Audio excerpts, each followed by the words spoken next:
లాస్ట్కు నువ్వు ఎంత దిగజారుతాండవో నువ్వు ఒకసారి ఆలోచన చేయి. తండ్రి కొడుకులు ఒకసారి ఆలోచన చేయండి. కొడుకు ఏమనుకుంటా అంటే మా నాయన దోచుకునేదంతా నాకే కదా అనుకుంటాడు. అయ్యా మీ నాయన దోచుకున్నా ఎవరు దోచుకున్నా కూడా అది ఫలితం అందరికీ వస్తుంది. ఈ మధ్యకాలంలో కొత్త విద్య నేర్చుకున్నాడు జేసీ ప్రభాకర్ రెడ్డి.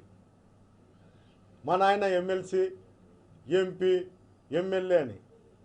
అయ్యా ఇంకా తండ్రి పేర్లు చెప్పుకొని బతికే పరిస్థితిలో నువ్వు ఉన్నావంటే వాళ్ళు మంచోళ్ళో చెడ్డోళ్ళో నాకు తెలియదు. ఏమంటే వాళ్ళ గురించి ఎవరైనా చెప్తే తప్ప నీ మాదిరి డకాయిట్లు మాత్రం కాదు. మీ తండ్రి నీ మాదిరి డకాయిటం అయితే కాదు. ఆలోచనలు అవి కూడా పరిగణలోకి తీసుకోలేకుండా నీ ఇష్టానుసారం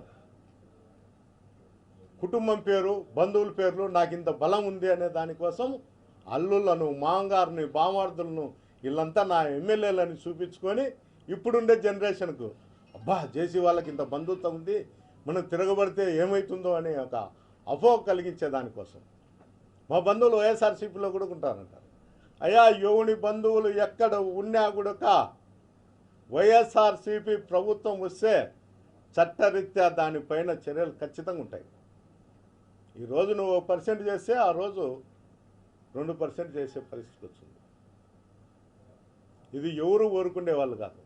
మా నాయకుడు మాకు గతంలో ఇది నేర్పలే, ఇప్పుడు కూడా నేర్పుతాడనేది మాకు లేదు, అరికడతాడనేదే ఉంది. కానీ ఎవరు వినే పరిస్థితిలో కూడా లేదు. ప్రజలతో పాటు కార్యకర్తలు, నాయకులు కూడా విసిగెందిపోయినారు. ఎప్పుడెప్పుడు ఎలక్షన్లు వస్తాయని ఎదురు చూస్తున్నారు. ఎలక్షన్లు వస్తే మా ప్రభుత్వం వస్తుంది, మేము ఉంటాము అని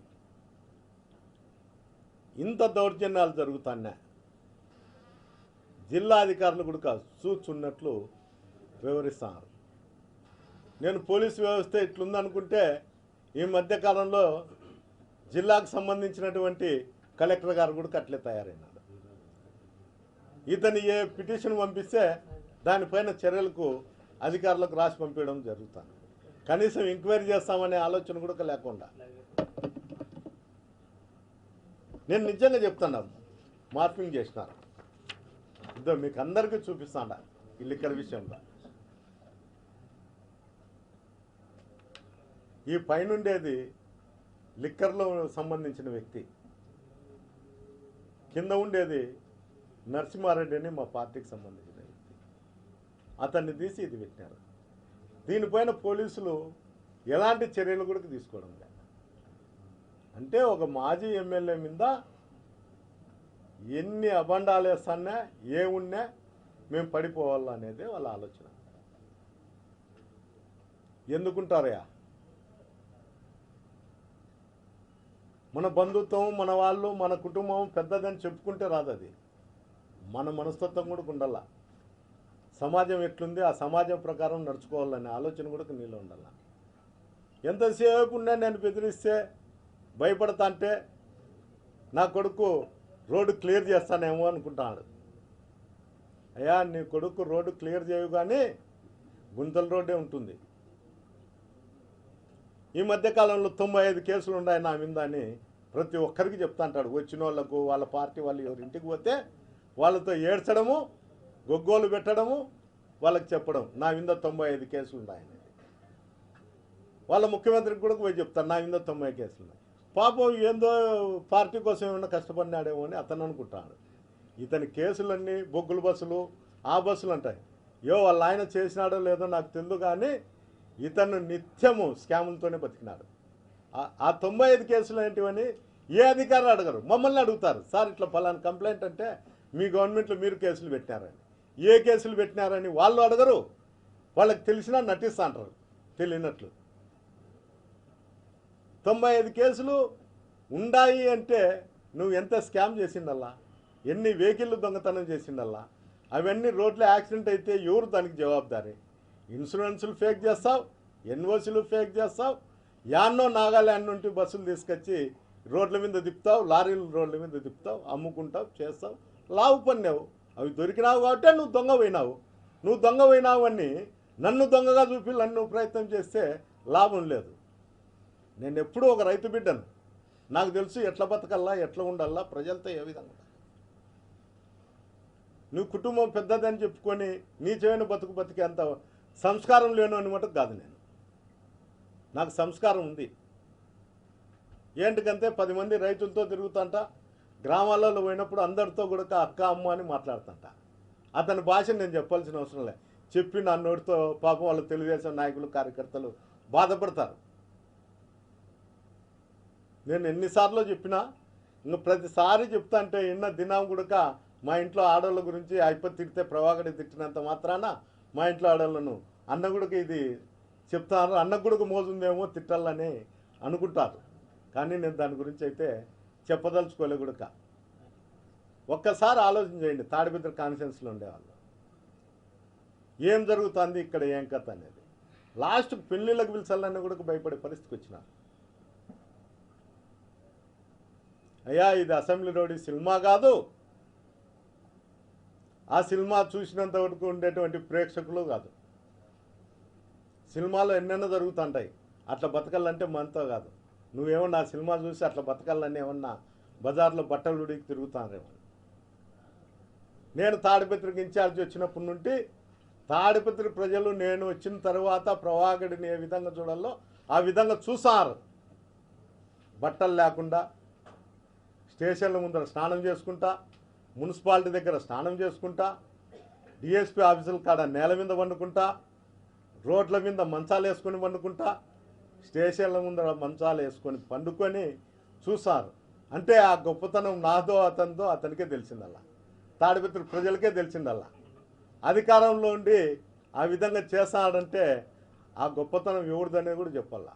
ఏమన్నంటే కూడా పెద్దారెడ్డి వాళ్ళ కుటుంబాన్ని మాత్రం ఇక్కడ నేను రాజకీయాలు చేయనీను అని చెప్తారు. అతను కాదయ్యా చేయనీకోకుండా ఉండేది, నన్ను పోలీస్ అధికారులు చేయనీకో ఉండారు. మీరు కూడా అదే రాస్తాంటారు, ప్రభాకర్ రెడ్డి అడ్డపడినాడు, పెద్దారెడ్డి ఇంట్లో కూర్చున్నాడని. నన్ను ఎప్పుడూ కూడా అడ్డపడే శక్తి ఈ అనంతపూర్ జిల్లాలో కాదు, కానీ తాడిపత్రి కాన్స్టిట్యున్సీలో ఏ ఒక్క వెధవ కూడా లేదు నన్ను అడ్డపడే శక్తి.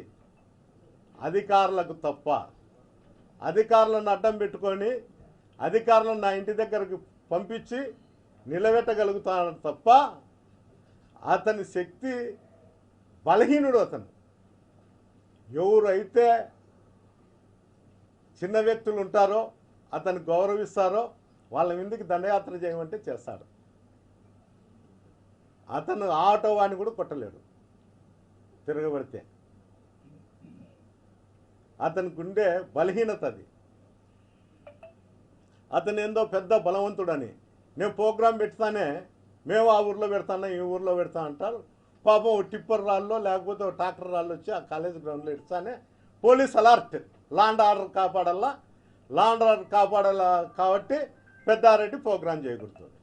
లాండ్ ఆర్డర్ నాగుండానే వస్తుంది. అదేమన్నా ఏం అధికార పార్టీ గుండా కూడా లాండ్ ఆర్డర్ రాదా? ఎవడు రాళ్ళు తగిలితే వాడి మీద చర్యలు తీసుకోండి. ఒక్క కేసు కట్టినారా? కట్టరు. భయం. అతను ఏం తిడతాడో ఏం చేస్తాడో అని. లేకపోతే అక్రమ సంపాదన అంతా నిలబడుతుందేమో, మాకు ఈ మటకా వాళ్ళను గంజాయి వాళ్ళను ఈ ప్యాకెట్ ఆడే వాళ్ళను డబ్బు ఇవ్వద్దని చెప్తాడేమో అనే భయం. ఏంటికి కానీ మీరు లాండ్ ఆర్డర్ కాపాడలేకున్నారు? ఇంత వ్యవస్థ పెట్టుకొని లాండ్ ఆర్డర్ ఏంటికి కాపాడుతుంది? లాండ్ ఆర్డర్ నాగుండానే వస్తుంది. ఏమన్నా ఎవరి గుండా వస్తుంది మీకు అందరికీ తెలుసు, అధికారులకు కూడా తెలుసు. కానీ దానిపైన చర్యలు అంటూ ఏముండవు. జీరో.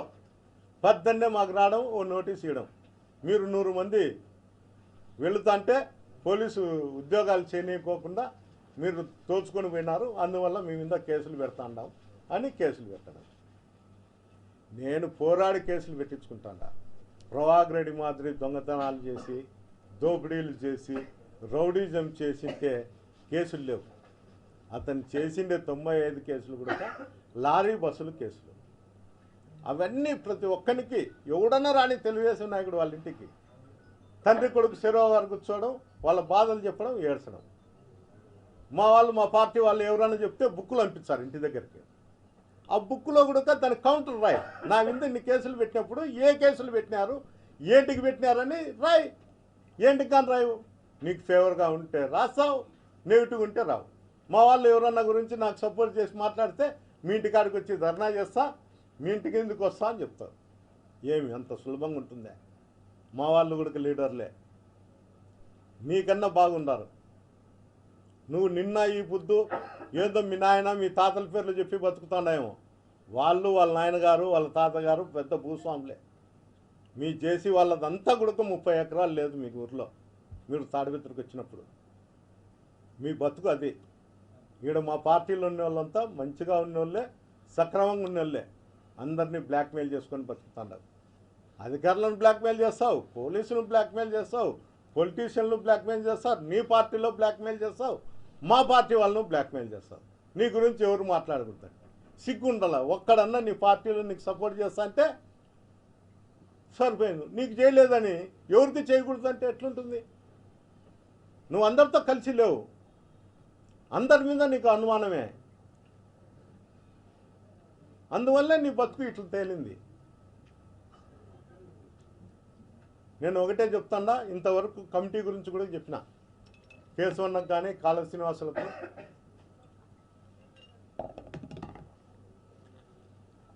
టీజీ భరత్ శ్రీనివాసులు గారికి, మీరు అందరూ కలిసి దీనిపైన మీరు మీ సీఎం గారిని అడిగో, లేకపోతే నా మీద అబండాలు వేస్తున్నటువంటి తాడిపత్రి ఎమ్మెల్యేని అడుగో, మీరు కమిటీ వేయండి. ఆ కమిటీలో మీరు ఏ నిర్ణయించినా కూడా నేను దానికి కట్టుబడి ఉంటా. దానికి మీ ఎమ్మెల్యే తండ్రి కట్టుబడి ఉంటాడో లేదో ఒకసారి ఆలోచన చేయండి. ఇంకోటి అంతేకాదు, లిక్కర్ గురించి మాట్లాడుతున్నాడు. లిక్కర్లో అతను ఇప్పటికి బతుకుతున్నాడు. 10 రూపాయలు ఎంఆర్పి పైన ఎక్కువ పెంచి ఎంఆర్పి పైన ఎక్కువ రేట్లు పెట్టి ఇప్పటికీ బతుకుతున్నాడు. తాడిపత్రిలో వైఎస్ఆర్సీపీ నాయకులు కార్యకర్తలు యాక్టివ్గా ఉన్నవాడు తిరగలంటేనే భయపడే పరిస్థితి ఉంటే మమ్మల్ని వ్యాపారం చేసుకునే పరిస్థితి అతనికి ఉంటుందా?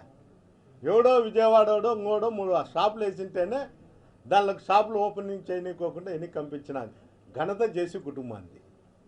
మేము వ్యాపారాలు చేసుకుంటే ఆడ తిరగనిస్తాడా, లేకపోతే పోలీసు వ్యవస్థ సూచా ఊరుకునిస్తాడా? పోలీస్ అనేది జేసీ కుటుంబానికి సంబంధించిన వ్యక్తులు. ఆడ ఇదేం గవర్నమెంట్కి సంబంధించిన వ్యక్తులు కాదు అధికారులు, జేసీ కుటుంబ సభ్యులు ఆడ అధికారులు. అందువల్ల వాళ్ళ కుటుంబ సభ్యులు ఉన్నప్పుడు ఇంకోటి సామాన్యుడు అక్కడ వ్యాపారాలు చేసి బతుకుతాడా? అక్కడ చేసే వ్యాపారంలో కానీ ఇంకోటి కానీ వాళ్ళ అనుచరులన్నీ ఉండాలా, వాళ్ళ అనుచరులకు సంబంధించిన వ్యక్తులన్నీ ఉండాలా. అంతకుమించి ఏరే వాళ్ళు ఎవరు ఉండరు. ఏమీ కాదు, ఇది పరిస్థితి. దయచేసి ఈ కమిటీ మీద మీరు కూడా మీడియా వాళ్ళు కూడా మా అన్నలు ఈ తెలుగుదేశం నాయకులందరినీ కమిటీ ఎప్పుడు వేస్తారో ఎప్పుడు ఉంటుందో కూడా మీకున్న కూడా ఆయనకు తెలియజేయడం జరుగుతుంది.